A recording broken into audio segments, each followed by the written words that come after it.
Hello friends, today topic is value analysis, जिसको हम हिंदी में बोल सकते हैं मूल्य विश्लेषण।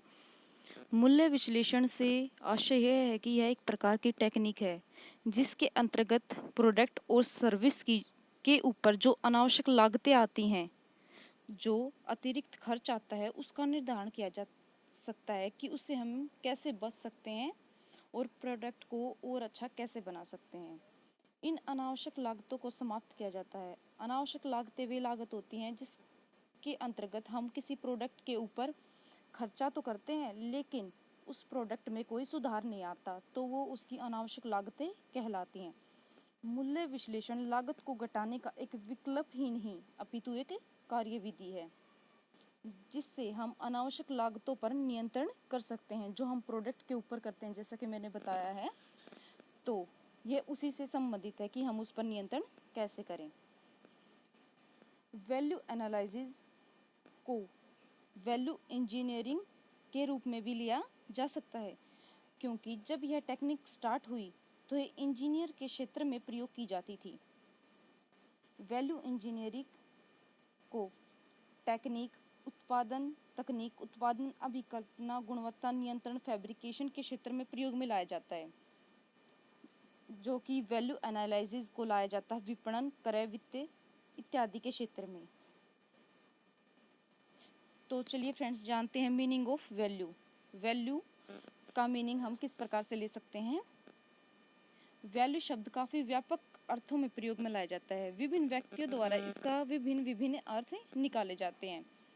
एग्जाम्पल ले सकते हैं, जैसे हम एक डिजाइन बनाने वाले के लिए वैल्यू क्या हो सकती है। एक डिजाइन बनाने के लिए वैल्यू हो सकती है कि जो वह प्रोडक्ट तैयार करता है उसकी क्वालिटी था, जो उत्पाद की कार्य क्षमता है। एक विक्रेता के लिए मूल्य उत्पाद का अभिप्राय वस्तु की उपयोगिता से होता है कि उस प्रोडक्ट की उपयोगिता उसके लिए कितनी है और उस पर उसकी कितनी कॉस्ट आई है। किसी भी वस्तु का मूल्य समय, स्थान व व्यक्तियों की रुचि के आधार पर बदलता रहता है। जैसे हम प्रोडक्ट में अपना कोई भी प्रोडक्ट लॉन्च करते हैं, तो वो समय के आधार पर, जैसे एग्जांपल ले लेते हैं, जैसे विंटर में हमारे विंटर के कपड़े ही मार्केट के अंदर बिकेंगे, समर में हमारे समर के ही कपड़े मार्केट के अंदर बिकेंगे। तो ये ग्राहक की रुचि के अनुसार बदलते रहते हैं। तो चलिए फ्रेंड्स, हम करते हैं types of value. Types of value में सबसे पहले नंबर पर है हमारी cost of value. Cost value जो उत्पादित वस्तु की दशा में लागत मूल्य से अभिप्राय वस्तु की उत्पादित लागत से होता है। जैसे कि हम कह सकते हैं, मैंने पहले भी बताया है कि हर एक के लिए इसके अलग लागत के अलग अलग मीनिंग हो सकते हैं। जैसे कोई प्रोडक्ट बनाता है तो उसकी दशा में लागत मूल्य से अभिप्राय वस्तु की उत्पादन लागत से है कि उसके प्रोडक्ट के ऊपर उसका कितना खर्चा आया है। जबकि एक बिजनेस के लिए वस्तु की दशा में लागत से अभिप्राय क्रय मूल्य से होता है कि जो उसने क्रय विक्रय किया है उसमें उसको कितना लाभ या कितनी हानि हुई है। तो इसी प्रकार से कॉस्ट वैल्यू में हर एक की वैल्यू अपनी अलग अलग होती है। किसी वस्तु के प्रयोग मूल्य व प्रतिष्ठा मूल्य में वृद्धि करते समय यह ध्यान रखा जाता है कि इससे लागत में कितनी वृद्धि होगी। हम प्रोडक्ट को ये देखते हैं कि हम प्रोडक्ट को जब प्रोड्यूस करते हैं, उसको देते हैं, तो ये देखते हैं कि इसके ऊपर कितना खर्चा आया है और इसकी रेंज या इसका प्राइस हमें क्या रखना है, या इस प्रोडक्ट को कितनी समृद्धि मिलेगी बाजार के अंदर। उसके बाद आता है हमारा यूज वैल्यू। यूज वैल्यू से आशय यह है कि हर उत्पाद की कुछ विशेषताएं होती हैं जो उस उत्पाद को कार्य के लिए उपयुक्त बनाती हैं। जैसे पेंसिल एक प्रोडक्ट है, तो पेंसिल की विशेषता क्या है। उसकी विशेषता यह है कि वह लिखने के लिए प्रयोग की जाती है और जिसके कारण उत्पाद को विभिन्न उद्देश्य के लिए प्रयोग में लाया जाता है। इसे ही वस्तु का प्रयोग मूल्य यूज वैल्यू कहते हैं कि किसी प्रोडक्ट का यूज किस टाइप से करना, किस चीज़ के लिए उस प्रोडक्ट को तैयार किया गया है। ओके, एक एग्जांपल और ले सकते हैं हम। एक पुस्तक को एक विशेष वर्ग के छात्रों के हित के लिए लिखा गया है। जैसे कॉमर्स की कोई बुक है, तो उसे कॉमर्स के ही स्टूडेंट अगर पढ़ते हैं तो उसके लिए अच्छी तरह यूटिलाइज हुई तो ये उसकी हो गई यूज वैल्यू, उसने अपनी पूरी उपयोगिता दी है। इसका अभिप्राय यह हुआ कि उसने अपनी पूरी उपयोगिता वैल्यू दे दी है। प्रयोग मूल्य यूज वैल्यू जिसे हम कहते हैं उसको 3 श्रेणियों में विभाजित किया जाता है। First is primary, second is secondary use value and the third is complementary use value. तो चलिए हम फर्स्ट करते हैं primary use value. Primary use value वह होती है जो प्राथमिक उपयोग के लिए प्रयोग में की गई हो, या फिर प्राथमिक वस्तु के ऐसे गुण हैं जो कार्य के निष्पादन के लिए अनिवार्य होते हैं, जरूरी होते हैं, और यदि कार्य सुचारू रूप से न हो सके तो वस्तु का कोई मूल्य नहीं होगा। सुचारू रूप से आशय यह है कि कंटिन्यूटी से कार्य न हो सके तो उस वस्तु का कोई मूल्य नहीं रहेगा। इसका हम एग्जाम्पल ले सकते हैं, जैसे कार का इंजन, ब्रेक, स्टीयरिंग आदि का संबंध प्राथमिक प्राइमरी यूज वैल्यू से है।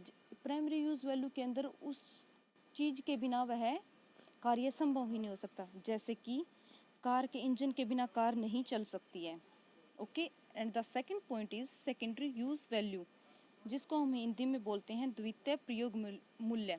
द्वितीय प्रयोग मूल्य में वस्तु के उन गुणों को शामिल किया जाता है जो कि प्राथमिक उद्देश्यों को स्पष्ट तरीके से प्राप्त करने में आवश्यक होती है।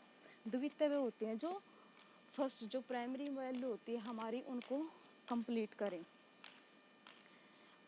जैसे कि एग्जाम्पल हम ले सकते हैं, जैसे कि कार में बैठने के लिए आरामदायक जगह, खिड़की, बोनट इत्यादि का संबंध द्वितीय प्रयोग मूल्य से है, क्योंकि इनके बिना गाड़ी चल ही नहीं सकती है। And the last third is complementary use value. पूरक प्रयोग मूल्य का अभिप्राय वस्तु के उन गुणों से है जो वस्तु पर उचित नियंत्रण व उचित संचालन के लिए आवश्यक होती है। इसका एग्जाम्पल हम ले सकते हैं, जैसे स्पीड मोटर जो कार में यूज किया जाता है, और light. And the third is steam value, जिसको हम हिंदी में बोलते हैं प्रतिष्ठा मूल्य। प्रतिष्ठा मूल्य वह होता है किसी वस्तु की कुछ विशेषताओं से उसके प्रयोग मूल्य में कोई वृद्धि नहीं होती है, परंतु उसकी प्रतिष्ठा में वृद्धि हो जाती है, जिसे उस वस्तु का विक्रय मूल्य बढ़ जाता है। इसका एग्जाम्पल हम ले सकते हैं, जैसे उदाहरण के लिए सोने की घड़ी भी उतना ही समय प्रस्तुत करेगी जितना एक स्टील की घड़ी, लेकिन फिर भी सोने की घड़ी का मूल्य उसे प्रतिष्ठा सूचक होने का कारण बढ़ जाता है कि जो हमारी सोने की वॉच होगी उसकी ज़्यादा वैल्यू होएगी। And the last is exchange value. Exchange value को हम विनिमय मूल्य भी कहते हैं। एक वस्तु का स्वतंत्रता पूर्वक विनिमय करने पर बाजार से जो मूल्य प्राप्त होता है उसे ही वस्तु का विनिमय मूल्य कहते हैं। इसलिए एक संगठन को उन्हीं विकल्पों का प्रयोग करना चाहिए जिससे उसकी लागत की तुलना में विक्रय मूल्य में अधिक वृद्धि हो। हम कह सकते हैं कि उन ही चीज़ों का चयन करना चाहिए जिससे कि प्रोडक्ट का खर्चा तो कम हो, लेकिन प्रोडक्ट पर खर्चा तो कम आए, लेकिन वो अच्छा ज़्यादा बने और उसको हम बाजार में उसकी और वैल्यू बढ़ा सकें। Meaning of value analysis.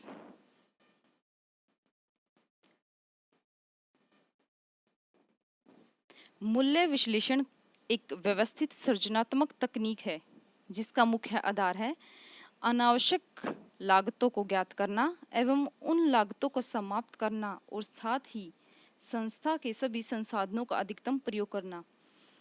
इससे आशय है कि मीनिंग ऑफ वैल्यू एनालिसिस कि जो एक प्रोडक्ट के ऊपर खर्चा आता है उसको तो कम किया जा सके, उन लागतों को समाप्त करना और साथ ही जो संसाधन हैं हमारे पास उनका ज़्यादा से ज़्यादा यूटिलाइज कर सकें।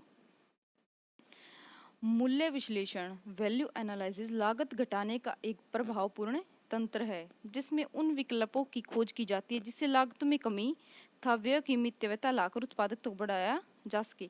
कि लागत में कमी लाकर हम उत्पादकता को कैसे बढ़ा सकते हैं, यह वैल्यू एनालिसिस के अंदर दिया हुआ है। तो फ्रेंड्स अब हम करते हैं मूल्य विश्लेषण के चरण या मूल्य विश्लेषण का process. And the first point is problem locating step, समस्या का पता लगाना। सबसे पहले तो हम कोई भी कार्य करते हैं उसमें सबसे पहले उसको सोल्व करते हैं तो ये पता लगाते हैं कि प्रॉब्लम कहाँ पे है, कि समस्या कहाँ पे है, तो उसका सबसे पहले समस्या का पता लगाया जाता है।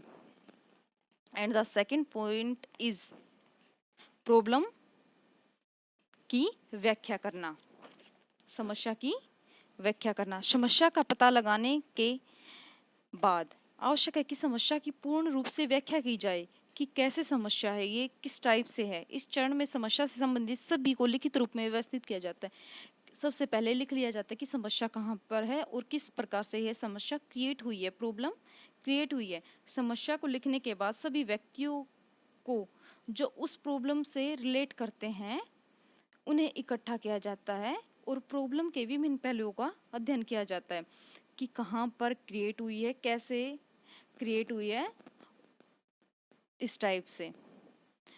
और इसको हम माइंड ट्यूनिंग सेशन भी कहते हैं। जब एक ही प्रॉब्लम से रिलेटेड सभी व्यक्तियों को इकट्ठा कर लिया जाता है तो उसे हम माइंड ट्यूनिंग सेशन भी कहते हैं, क्योंकि समस्या से संबंधित व्यक्तियों का दृष्टिकोण हर समस्या के प्रति सबका अपना अलग अलग होता है और इस अधिवेशन में उन सभी को एक ही दिशा में कार्य करने के लिए प्रेरित किया जाता है। सूचनाएं एकत्रित करना, जब किसी समस्या का समाधान किया जाता है तो उससे पहले उस समस्या के संबंध में अधिकतम सूचनाएं एकत्रित की जाती हैं, जिसे वर्तमान में संस्था क्या कर रही है, संस्था के उद्देश्य क्या है, ग्राहकों की पसंद व रुचि क्या है।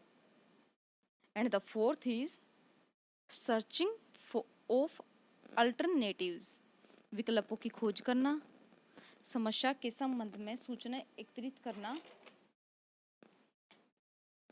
के बाद संगठन का अलग चरण विभिन्न इकाइयों की खोज करना होता है कि इसके अल्टरनेटिव क्या क्या हो सकते हैं। एनालिसिस ऑफ अल्टरनेटिव, अब हम विकल्पों का विश्लेषण करेंगे। इस चरण में चयन किए विभिन्न विकल्पों का मूल्यांकन किया जाता है और साथ ही यह भी निर्धारित किया जाता है कि लागत को न्यूनतम रखा जा सके। वही जो मैं बता रही हूँ कि कॉस्ट को हमें बहुत कम रखना होता है। इस प्रकार प्राप्त परिणाम के आधार पर ही विभिन्न विकल्पों का श्रेष्ठ व संभव तरीके से विश्लेषण किया जा सकता है।